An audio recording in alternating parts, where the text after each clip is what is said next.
N'hésitez pas à liker la vidéo si elle vous plaît et si vous êtes nouveau sur la chaîne, n'oubliez pas de vous abonner et d'activer la notification pour ne rater aucune de nos prochaines vidéos. On commence. Il existe dans le monde des milliers d'hôtels luxueux qui offrent des services hors pair, des vues panoramiques ou encore une gastronomie d'exception. Généralement, ces hôtels sont très cotés et ne sont fréquentés que par une infime partie de la population mondiale. Souvent, il s'agit de la classe la plus aisée du monde. Et parmi tous ces hôtels se trouve en tête de liste le plus magnifique, le plus somptueux et surtout le plus royal, celui qu'on a si joliment baptisé Burj Al Arab. Du haut de ses 321 mètres, exhalant l'opulence à des milliers de kilomètres, cet hôtel est incontestablement le plus fastueux du globe.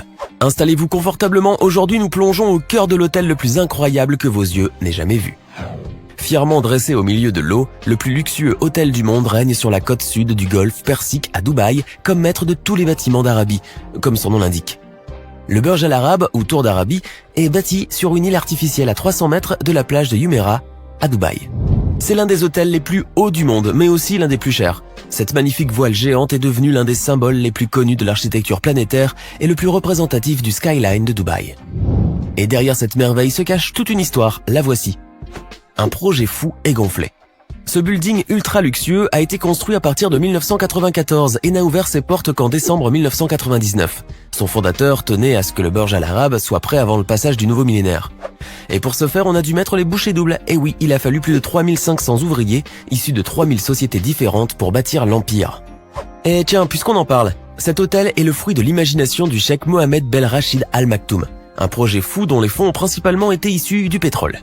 L'idée était de faire de son hôtel un endroit dédié au tourisme luxueux, qui serait également une grande référence internationale dans le monde du luxe. Conscient que Dubaï est l'endroit parfait pour construire un si beau projet, le riche émirat amoureux de la pêche et de la perle a choisi alors d'amarrer sa gigantesque voile sur une île artificielle. Le cheikh souhaitait que son hôtel se dresse comme un phare au milieu de l'eau. Et ce n'est pas tombé dans l'oreille d'un sourd, puisque c'est de l'iconique architecte monsieur Thomas Wills Wright que viendra l'idée de créer cette immense voile gonflée par les vents.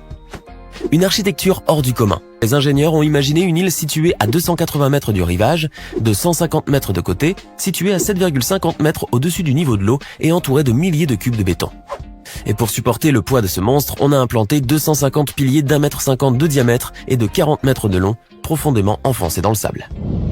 L'emplacement du bâtiment et son orientation sont aussi très singuliers, puisque ce dernier se situe dans une zone spécifique, afin que l'ombre de la voile ne couvre pas la plage. Les poutres du gratte-ciel pèsent 165 tonnes et mesurent 85 mètres. Avant d'entreprendre les travaux de décoration, les ingénieurs ont d'abord installé l'imposante voile en fibre de verre recouverte d'une couche de téflon pour protéger l'édifice de l'usure due au vent des sables provenant du désert. Le Burj est composé de 56 étages au total, dont 3 au sous-sol. Avec ses 321 mètres de hauteur, il était jusqu'en 2007 le plus haut hôtel de Dubaï. Venons-en à présent au plus intéressant. Sur le toit de l'hôtel se trouve une plateforme pour hélicoptère qui peut également être utilisée comme terrain de tennis.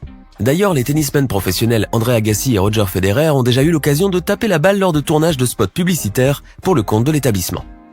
Le sommet du gratte-ciel comporte également un immense restaurant panoramique flottant à 200 mètres d'altitude, divisé en deux ailes, le Han Mutaha et le Sky View Bar. Malgré une superficie de 111 500 mètres carrés et une taille très impressionnante, le Burj Al Arab ne compte que 202 chambres de luxe avec salle de bain privative, réparties sur 28 étages doubles. Et vu qu'il n'accueille que des clients très fortunés, on ne parle pas de chambres mais plutôt de duplex. Parmi les 202 suites, on compte 142 suites de luxe à une chambre, 28 suites de luxe à deux chambres, 18 suites avec vue panoramique, 4 suites club, 6 suites diplomatiques, 2 suites présidentielles et 2 suites royales. La plus petite des suites occupe une superficie d'environ 170 mètres carrés, alors que la plus grande mesure 780 mètres carrés. D'ailleurs, les vestiaires des suites royales sont plus spacieuses qu'une chambre d'hôtel ordinaire. En plus de toutes ces suites, l'hôtel possède 8 restaurants et bars, 11 boutiques et bien sûr un atrium de 180 mètres de haut. Et pour se déplacer entre tous ces étages, 18 ascenseurs sont mis en service. Parmi eux, 2 ascenseurs panoramiques directs du 1er au 27e étage qui se déplacent à une vitesse de 6 mètres par seconde et 2 batteries de 6 ascenseurs qui desservent tout l'édifice ainsi que le parking souterrain. Les autres sont dédiés aux services et aux monte-charges. Une esthétique éblouissante. Le cheikh Mohammed Ben Rachid Al Maktoum voulait pour son hôtel une décoration jamais vue auparavant et qu'il est dur d'égaler ailleurs. Pour satisfaire le prince héritier, il a fallu l'intervention d'une déesse de la décoration, Quan Chu, ainsi que celle de ses 50 collaborateurs. Un travail acharné qui leur a demandé une concentration exclusive sur le projet. Grâce à son œil d'experte, Quan Chu a fait de l'édifice un vrai palais arabe. Et comme le Burj est avant tout l'œuvre d'un prince, il a fallu sortir tout l'or du pays. Bon, ok, on exagère, mais n'empêche que la décoratrice a dû utiliser pas moins de 8000 mètres de feuilles d'or 24 carats, 23 444 mètres carrés de marbre en provenance du Brésil et d'Italie, 500 000 litres de peinture et 28 000 points lumineux. Et quelques mois seulement avant l'ouverture du Burj, Quan Chu a dû revoir toute la décoration du lobby, en y installant notamment d'immenses aquariums pouvant contenir jusqu'à 250 000 litres d'eau, des fontaines de 20 000 litres et une cascade contenant 15 000 litres d'eau. Le Burj Al Arab était autrefois le plus grand hôtel de la Terre, et même si aujourd'hui il a été surpassé par plusieurs autres buildings à Dubaï, il est le seul à compter 7 étoiles dans le monde. Et s'il possède un classement hors série, c'est parce que ses portes ouvrent sur un monde fait entièrement de luxe et de prestige. Le luxe comme vous ne l'avez jamais vu. Le projet du Burj Al Arab a coûté près d'1 milliard d'euros et une inauguration spectaculaire. Une fête mondaine en fanfare qui a réuni l'élite des clients les plus riches du globe. Vous vous doutez bien que si on a misé autant d'argent pour un tel projet, c'est pour offrir en retour un luxe incomparable. Attention, préparez-vous à halluciner.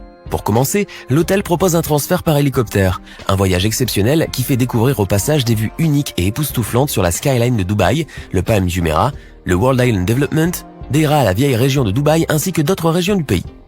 Et si vous avez le tournis et que vous ne supportez pas la hauteur, pas de panique, Burj Al Arab a pensé à tout.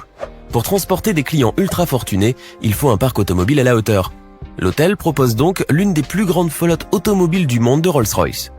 Burj Al Arab, c'est aussi être le premier en matière d'hospitalité. Le service Marhaba Welcome offre à la réception de ses invités de l'eau de rose, des lingettes rafraîchissantes et bien sûr, l'incontournable café arabe. Pour garantir une expérience parfaite dès l'arrivée à l'hôtel, le service check-in se fait dans une réception dédiée pour chaque étage, intimité garantie. Pour vos questions et différents besoins, des majordomes sont mis à votre entière disposition sur une plage horaire de 24 heures sur 24 et 7 jours sur 7. Burj Al Arab ne fait rien à moitié puisque 1600 employés travaillent au service de leurs clients. Et pour amuser les petits, il y a tout ce qu'il faut. Une multitude d'équipements et de services spéciaux dédiés aux plus jeunes se trouvent au club Simbad Kids Club au 18e étage, en plus de services de babysitting disponibles à la demande. Si ce n'est pas du luxe, ça. Passons à présent à l'essentiel, le bien-être. Vous n'êtes pas sans savoir qu'à Dubaï, on sait faire la fête, et pour cela, Burj Al Arab a fait construire le club Gold on 27, qui est animé par le grand DJ Darko Doyan. L'hôtel possède également un spa incroyable pour une expérience situationnelle et inoubliable. Le Thalys Spa a d'ailleurs remporté 2 années de suite le prix du meilleur spa d'hôtel de luxe dans la catégorie gagnant mondial des World Luxury Spa Awards. À cela s'ajoute aussi un salon-bar ultramoderne nommé le Junsui, dont le plafond est orné de 29 000 magnifiques cristaux Swarovski pour se payer l'impression de baigner dans la Voie lactée. Trouverez-vous cela ailleurs ? Bien sûr, un hôtel est jugé principalement par sa gastronomie, mais surtout par sa piscine.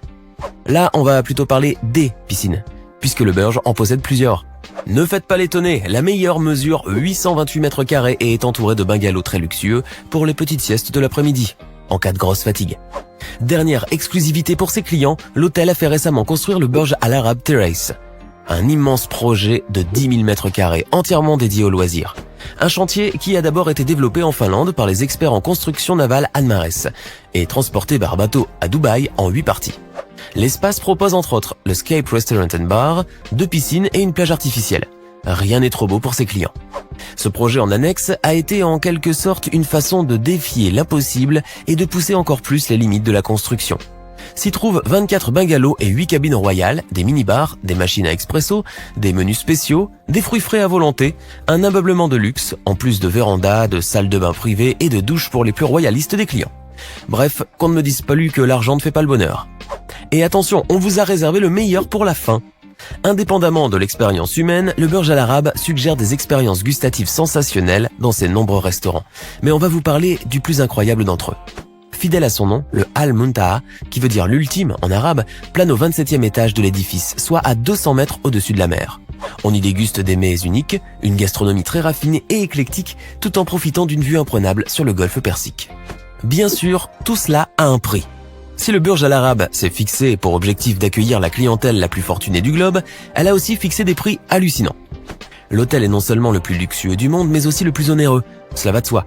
Les prix officiels pour les suites simples se situent entre 7 600 et 17 600 dirhams Émirats Arabes Unis, soit l'équivalent de 1 760 € et 4 071 € la nuit, incluant le petit déjeuner, des dattes, des chocolats et même un kit complet de produits Hermès pour hommes et femmes. Quant à la suite royale, son prix pourrait aller jusqu'à 119 000 € par nuit. Oui, vous avez bien entendu, 119 000 € par nuit. On ne sait pas s'il la loue souvent, mais je suis sûr que vous comprenez mieux maintenant pourquoi cet hôtel est le seul au monde à avoir cette étoile. Alors que pensez-vous du Burj Al Arab? Dites-le nous dans les commentaires.